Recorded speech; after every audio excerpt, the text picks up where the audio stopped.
Hello guys, सभी को जय श्री राधे, जय श्री कृष्णा, राम राम। कैसे हैं आप सभी? उम्मीद करता हूँ अच्छे होंगे।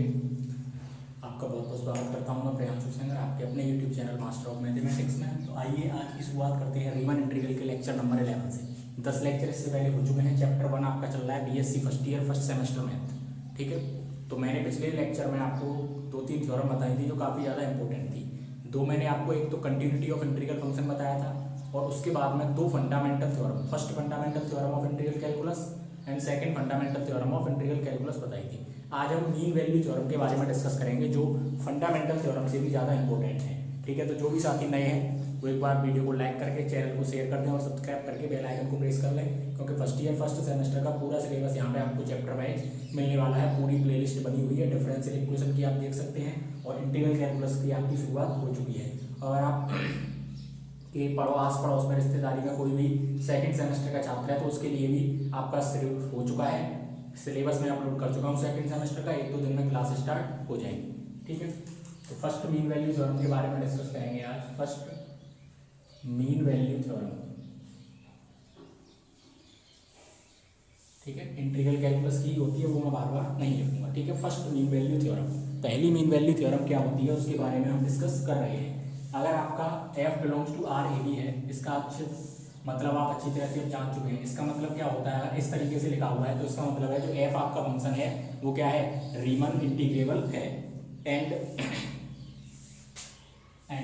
Small m and capital M are lower and upper bounds. Small m को क्या बोलते हैं, लोअर बाउंड, और कैपिटल M को क्या बोलते हैं, अपर बाउंड। स्मॉल m का मतलब इन्फीमम और कैपिटल M का मतलब सुप्रीमम। कई बार बता चुका हूँ मैं प्रीवियस लेक्चर्स में इस चीज को, जब मैंने आपको इन्फीमम और सुप्रीमम बताया था, लोअर सम और रीमन सम निकालना बताया था। 2 क्वेश्चन कराए थे, lower and upper bounds on किस पर है, ये भी आपके क्लोज इंटरवल a, b पर है। 2 चीजें याद रखनी है। अगर आपका f रीमन इंटीग्रेबल फंक्शन है और स्मॉल m और कैपिटल M क्या है, आपके लोअर एंड अपर बाउंड है, तब आपकी थ्योरम क्या कहती है, small m b minus A less than equal a to b F x D X. इतना समझ में आया? Small m b minus A है वो छोटा होगा a to b F x D X से, और less than equal capital M b minus ए। सबसे ज़्यादा स्टेटमेंट में पूछी जाती है ये थ्योरम। आपके MCQ एग्जाम होंगे तो उसमें सबसे ज़्यादा पूछी गई है ये।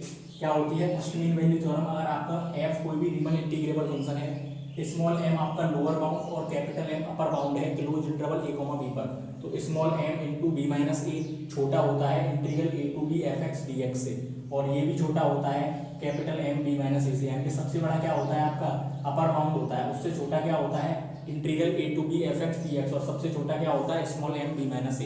यानी कि small m into B minus A less than equal a to b F x D x और less than equal capital M b minus ए। सबसे बड़ा होता है आपका अपर बाउंड और सबसे छोटा होता है लोअर बाउंड। इतनी सी होती है आपकी फर्स्ट मीन वैल्यू थ्योरम। बताइए, इस थ्योरम को समझने में कोई भी दिक्कत मेरे हिसाब से नहीं होनी चाहिए।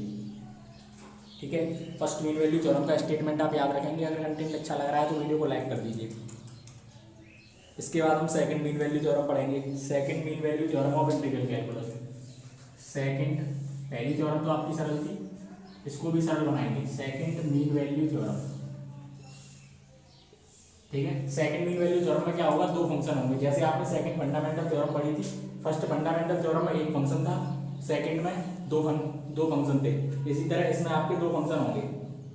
इफ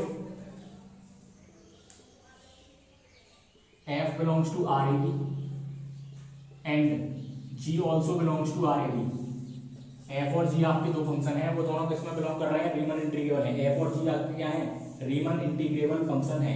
एंड जो gx है वो आपका ग्रेटर देन इक्वल टू 0 हो सकता है, या gx आपका लेस देन इक्वल 0 भी हो सकता है। f and g are two Riemann integrable function, gx greater than 0 भी हो सकता है इक्वल टू, और लेस देन इक्वल टू भी 0 हो सकता है। फॉर एवरी x कहाँ बिलोंग कर रहा है आपका, क्लोज्ड इंटरवल a, b में, then there exist mu with, एक क्वांटिटी ले ली हमने mu, then there exist mu with small m less than equal mu less than equal capital M। जो म्यू है आपका स्मॉल m से और कैपिटल M दोनों से छोटा है, such that integral a to b f g equal mu integral a to b g. ये लाइन आपको समझनी पड़ेगी, मैं अभी आपको उसको समझा दूंगा, ठीक है। अब आप इसको समझ लीजिए, ये होती है आपकी second mean value theorem. f belongs to R a b and g belongs to R a b. f और g आपके कोई भी दो रीमन इंटीग्रेबल फंक्शन है, ठीक है। और gx और जो आपका gx है वो 0 से बड़ा भी हो सकता है और 0 से छोटा भी हो सकता है, या दोनों कंडीशन में वो 0 भी हो सकता है। और x आपका a, b में बिलोंग्स कर रहा है, देन देयर एग्जिस्ट, हमने एक क्वांटिटी ले ली mu, then there exist a quantity mu with small m less than equal mu less than equal capital M। जो म्यू है आपका स्मॉल m के बराबर भी हो सकता है और उससे छोटा है, और कैपिटल M के बराबर भी हो सकता है उससे छोटा है। यानी कि म्यू जो कैपिटल M है, जैसे अभी हमने इसमें पढ़ा था, स्मॉल m सबसे छोटा होता है और कैपिटल M सबसे बड़ा होता है, और बीच वाला आपका इन दोनों से छोटा होता है। तो सेम कंडीशन आपकी यहाँ पर है, जो कैपिटल M है लोअर बाउंड अपर बाउंड वो सबसे बड़ा है, और स्मॉल m क्या है लोअर बाउंड ये सबसे छोटा है, और म्यू इन दोनों से छोटा है। म्यू क्या है, हमने कोई भी कांस्टेंट क्वांटिटी ले ली, such that integral of a to b, integral की लिमिट क्या होगी, a to b f dot g equal जो क्वांटिटी ली थी म्यू वो बाहर आ जाएगी, ए टू बी जी। ये आपकी क्या होती है, सेकंड मीन वैल्यू थ्योरम होती है। बताइए, इसमें कोई भी दिक्कत नहीं होनी चाहिए। अगली थ्योरम की तरफ बढ़ते हैं, integral over a composite interval. Integral over a composite interval. Composite interval का मतलब क्या होता है, इंटरवल को ब्रेक करना। कंपोजिट इंटरवल का मतलब क्या है, इंटरवल को ब्रेक कर देना, ठीक है। इसको हम सीधे सीधे पढ़ेंगे। Integral over a composite function में आप स्टेटमेंट याद ना रखें तो बेहतर है, क्योंकि बुक्स में आपको काफी सारे स्टेटमेंट दे रखे हैं, उसमें से आपको डायरेक्टली समझ में नहीं आने वाला है जब तक कोई भी समझाने वाला ना हो, ठीक है। Integral a to b f x D x अगर है आपका, तो हम इसको दो लिमिट में ब्रेक कर सकते हैं, कंपोजिट इंटरवल में ब्रेक कर सकते हैं। लिमिट क्या है आपकी, ए से बी है, तो मैं इसको एक क्वांटिटी ले लेता हूँ, ए तो ए रहेगा, एक क्वांटिटी मैंने सी ले ली, तो ए से c f x D x plus दूसरी मैं सी से स्टार्ट करूंगा, जहां पहली लिमिट खत्म हुई थी वहां से दूसरी स्टार्ट करनी है। सी से अपर लिमिट क्या थी, बी, एफ एक्स और डी एक्स। क्या हम इसको ऐसे लिख सकते हैं, ये क्लास 12th में भी आपने पढ़ा था, properties of definite integral, a to c f x D x plus c to b f x D x. ये वाला सी से सी कैंसिल हो जाएगा, क्या बचेगा, ए से b f x D x ही बचेगा। तो इसीलिए इसको हम क्या बोलते हैं, integral over a composite interval. तो इस थ्योरम को आपको याद रखना है कि हम किसी भी इंटीग्रल को इस तरीके से भी ब्रेक कर सकते हैं। तीनों थ्योरम आपके समझ में आ चुकी होंगी, first mean value theorem, second mean value theorem और integral over a composite interval. इसका स्क्रीनशॉट ले लीजिए, फिर आगे की थ्योरम की तरफ पढ़ते हैं। कंटेंट अच्छा लग रहा है तो वीडियो को लाइक शेयर और चैनल को सब्सक्राइब जरूर कर दें। फटाफट से स्क्रीनशॉट ले लीजिए। चलिए अगली थ्योरम, तीन थ्योरम मैं आपको बता चुका हूँ। अगली थ्योरम क्या है, integral of sum of function. Integral of sum of function, ठीक है। इसमें क्या है, सीधे सीधे याद रखेंगे इसको भी, दो फंक्शन आपको दे रखे हैं, a to b f plus जी और डी एक्स, ठीक है। इस तरीके से लिख लिया मैंने, ए टू बी एफ प्लस जी और डी एक्स। तो इन दोनों फंक्शंस को आप अलग अलग लिमिट के साथ ब्रेक कर सकते हैं, a to b f d x plus limit आपकी ए टू बी और दूसरा फंक्शन क्या है, जी डी एक्स।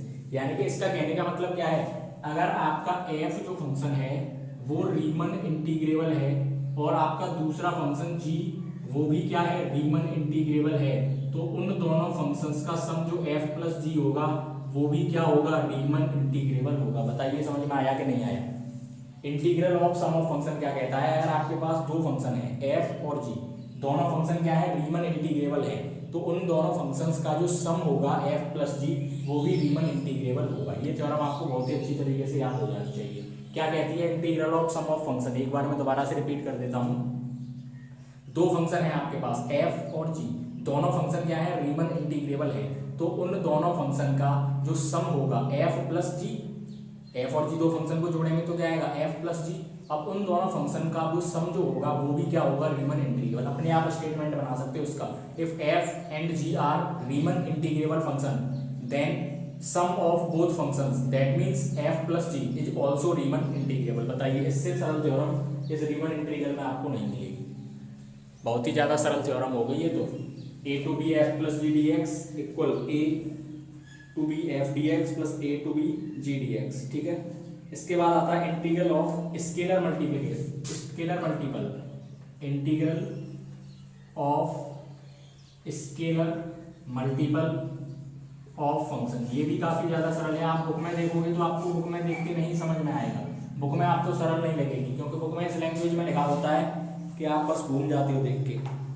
ठीक है, इसमें क्या होता है, आपका स्केलर मल्टीपल हो कोई भी फंक्शन के साथ में, ए से बी, मैंने कोई भी फंक्शन ले लिया, के कांस्टेंट है और एफ क्या है, फंक्शन है, यानी कि फंक्शन के साथ में क्या आ रहा है, कोई भी कांस्टेंट आ रहा है, ए टू बी के एफ डी एक्स बराबर, तो हम इसको क्या कर सकते हैं, जो कांस्टेंट है उसको बाहर ले लेते हैं, के ए टू बी एफ और डी एक्स। बताइए, ये तो क्लास 12 में भी पढ़ा था, जब इंटीग्रेशन करते हैं तो कांस्टेंट को क्या करते हैं, बाहर ले लेते हैं। ठीक है, इसको हम स्टेटमेंट के फॉर्म में कैसे लिखेंगे, अगर आपका f कोई भी रीमन इंटीग्रेबल फंक्शन है, अगर f आपका क्या है, कोई भी रीमन इंटीग्रेबल फंक्शन है, तो उसमें अगर हम किसी कांस्टेंट का मल्टीप्लाई करते हैं तो तब भी वो रीमन इंटीग्रेबल ही रहेगा, उस पर कोई भी इफेक्ट नहीं पड़ेगा। बताइए, integral of scalar multiple of function क्या कहता है, अगर f आपका कोई भी रीमन इंटीग्रेबल फंक्शन है और उस फंक्शन में अगर हम किसी कांस्टेंट का मल्टीप्लाई करते हैं तब उस पर कोई भी इफेक्ट नहीं पड़ेगा, तब भी वो आपका रीमन इंटीग्रेबल फंक्शन ही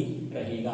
तो दोनों फंक्शन, दोनों थ्योरम आपके समझ में आ गई। 5 थ्योरम कराएंगे मैंने इस वीडियो में आपको, पांचों थ्योरम को आप अच्छी तरह से एक बार रिवाइज कर लेंगे और वीडियो को लाइक जरूर कर देंगे, और चैनल को सब्सक्राइब नहीं किया है तो चैनल को सब्सक्राइब कर लें। सेकेंड सेमेस्टर का मैथ स्टार्ट हो चुका है, पहली वीडियो जल्द आने वाली है, जितने भी साथी हैं उनके पास शेयर कर दें सेकेंड सेमेस्टर के लिए। तो बने रहिए, मिलते हैं नेक्स्ट वीडियो में।